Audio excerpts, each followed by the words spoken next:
I like to think of the 18th Essex District as being a snail, because that's what it looks like on the map. It was a creation of the legislature in 2002. If you are elected, both of you, either one of you are elected, you will be a member of the legislature that will be redistricting the state. Which, if any, precincts in your current 18th Essex District do you think that should be given up to neighboring districts? Well, since I'm in Georgetown, clearly I want to keep Georgetown. You know, I really don't know. I think I'd have to take a look at what was, what the proposal, was. But this district, I can tell you, is crazy. In other words, the makeup of the district. You go over to Bradford. I mean, it takes me a half an hour to get here, which I don't mind the drive, but I'm just telling you, it takes a half an hour to get here. And the way they cut this district up, you've got to go from my community, which is Andover, and then tonight I was out in North Andover and over in Bradford and Methuen and Boxford and Georgetown. I agree with you. This district has been cut up, but I quite frankly, don't know what precinct I would give up if we had to turn it around. But I do think that this district has been cut up quite a lot, and I think what the legislature ought to do, as far as districts are concerned, is try to keep them closer together, because it makes it difficult for not only the folks that live there, but also for the candidates themselves. Well, just to that point, when Lonnie ran, I'm in precinct 1 here in Georgetown. What's our population? 9,000 people. He wasn't even on my ballot. Right. A little community like ours, and they split us. Well, that meant I think you got indicted, didn't you? No, yeah. No.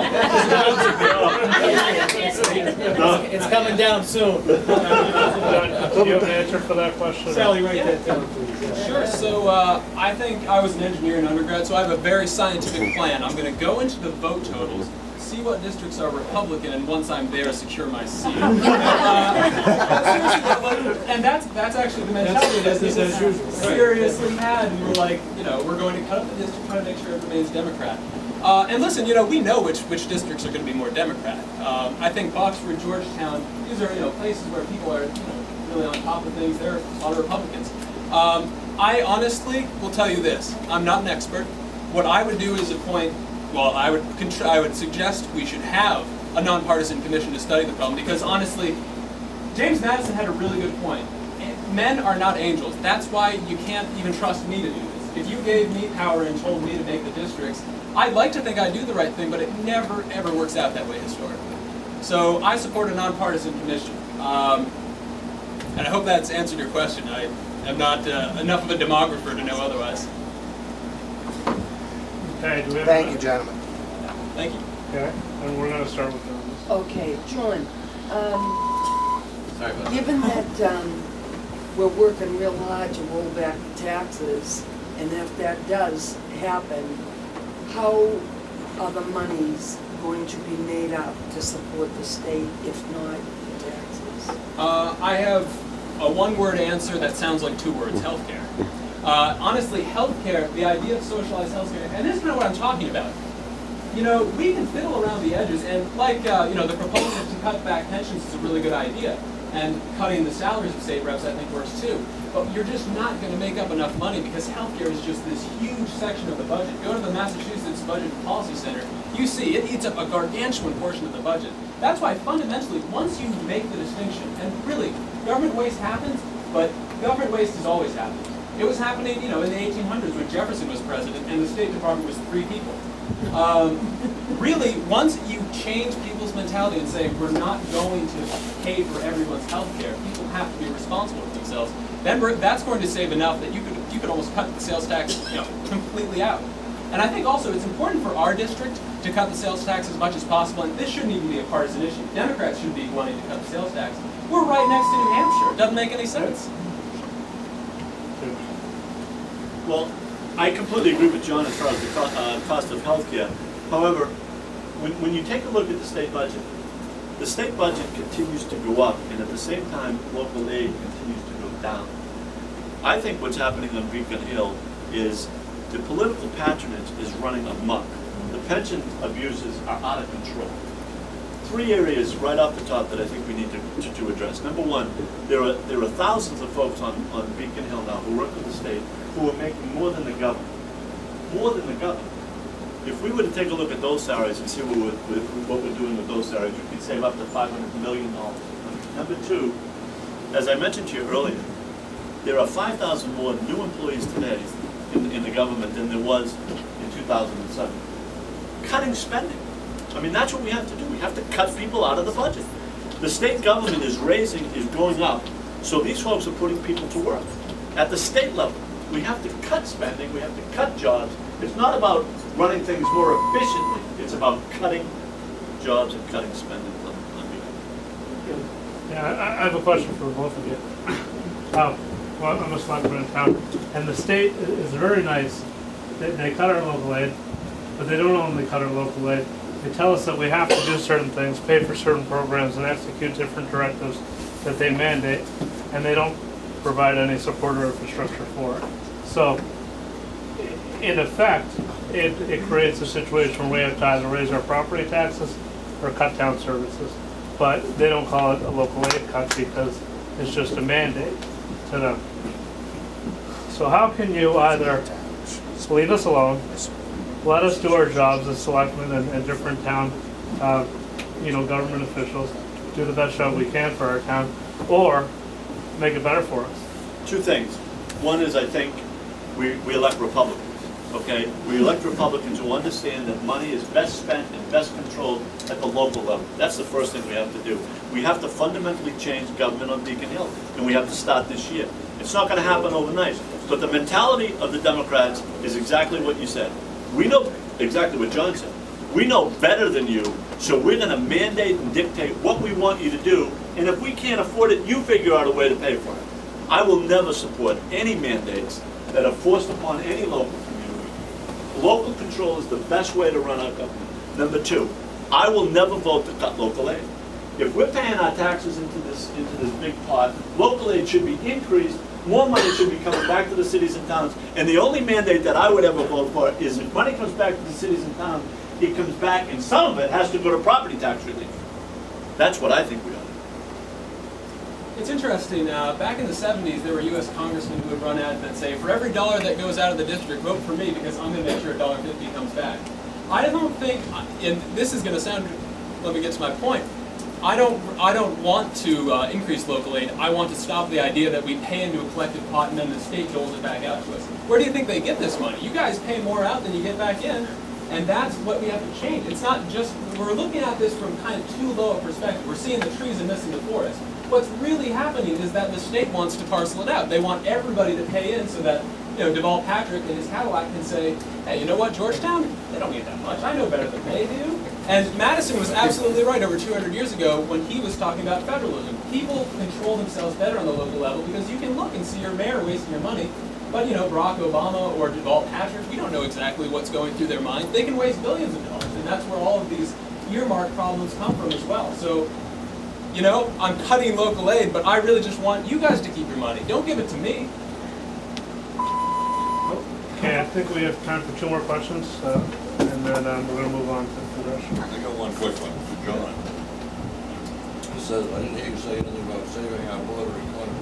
Oh yeah, sure. Now that's kind of implicit, I think, and that's the sales tax right there, and that's what I meant when it shouldn't be a partisan issue. If Democrats want to raise revenues, I don't agree with that, but that's fine. But raising the sales tax, and Barbara Italian voted to raise the sales tax, is just totally nuts. It disproportionately burdens us because people don't patronize our businesses as much. And actually, since you're asking about it, and I have a little bit of time, that flag is the Stamp Act flag. It was meant to symbolize people who resist taxation. And I love my history, so I couldn't resist putting it on my emblems. And I think when you get back to that fundamental perspective of that's not even partisan stupid taxation. That's just stupid taxation. And it's not often appreciated, but Democrats really do seem to have a little bit of an intelligence problem for little bit. I mean, it's a small piece of mind to start out with. So yeah, I think that saving the border economy means cutting the sales tax. You could also say what you're running for. it's a good idea. I'm gonna have to chastise my campaign manager about it. Good chance he doesn't have any gray hair. Monty? Whether you support a statewide freeze, I know this might be imposed a mandate, on all salary increases for the next 3 years, capped at 1%. No one can ever make more than 1% for the next 3 years, or some variation off of it. Salaries are outrageous right now. They're all being supported at the local level by Obama dollars. Our teachers, my sister was very happy with the 5.4% increase, whatever she got last year. Problem is, it's now part of the foundation. It's now part of the package there. In 2012, they're predicting a $1.3 or $1.4 million deficit in the school system here because of $250,000 raises that happen every single year. So any thoughts about attacking the raises in terms of capping everybody? Governor, yourself, anybody? I've been in business for 35 Let me years. stop for a second, sorry. Do we start with Mr. Thorlin on that question? Oh, sure, yeah, I wasn't sure what happened because the last one, but yeah, Right, I'd that's like why to start on it. But, Yeah. That's All right, sorry about that. Yeah. Oh, wait, oh, I'm sorry, okay, Yeah, yes. let's just let Jim Yep, continue. that's right. Perfect. Thanks. As I mentioned to you earlier, I've been in business for 35 years, and I'm in the flower business. And one of the things that happens in business is you go through your ups and your down cycles. And I'm going to get to your answer to your question in 1 second. But on Valentine's Day 2007, we had 27 inches of snow. I don't know whether anybody remembered that, but when you're in the flower business and you make your living on holidays, you can imagine the impact 27 inches of snow has on Valentine's Day. And those roses do not taste good, no matter how much dressing you put on them. So I think what we have to do, to be honest, to everybody, is that we have to look at our money. And, I mean, government isn't, we keep raising their salaries. We have to live within our means. In business, I can tell you, the last 3 years, we haven't gotten a raise. We haven't gotten a raise. I don't know a lot of businessmen out there that are saying, okay, things are great, everyone's getting raises. We have to teach the people that work for government, every year you are not entitled to a raise just because. I don't know if you need more time to actually answer the question, but yes. I think we do need to put a cap on it. And it's crazy not to have some cap because there are market forces controlling how much the salary should be. So you have to have an organized plan for it. And you have to have a set plan. If you don't, then every focus group is going to come in and they're going to demand their own little raise. You know, every year there's going to be a sob story about a teacher or a firefighter is going to come and knock on the door and ask for more money, or a government bureaucrat for that matter. So you have to have a plan, you got to have limits, and there have to be rules. If you don't have rules for these people, it's just going to keep expanding. And that's, again, why you've got to go back to the philosophy. If you don't have an explicit principle that's guiding your decisions, you're just going to say, well, that sounds good, why not? What's a couple $1 million to do? And every time you do that, that leads to healthcare being the biggest part of the budget.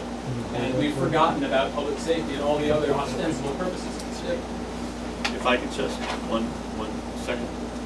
My answer wasn't that I would cap it. My answer that I would say no. In other words, no raises.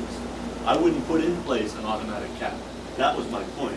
That people in business don't automatically get raises, and people in government shouldn't automatically get raises either. So my point wasn't to cap it at 1%. My answer is to say no raises. I just said the answer is no. My boys don't understand no either. Okay, well, thank you guys. Now we're gonna move on to the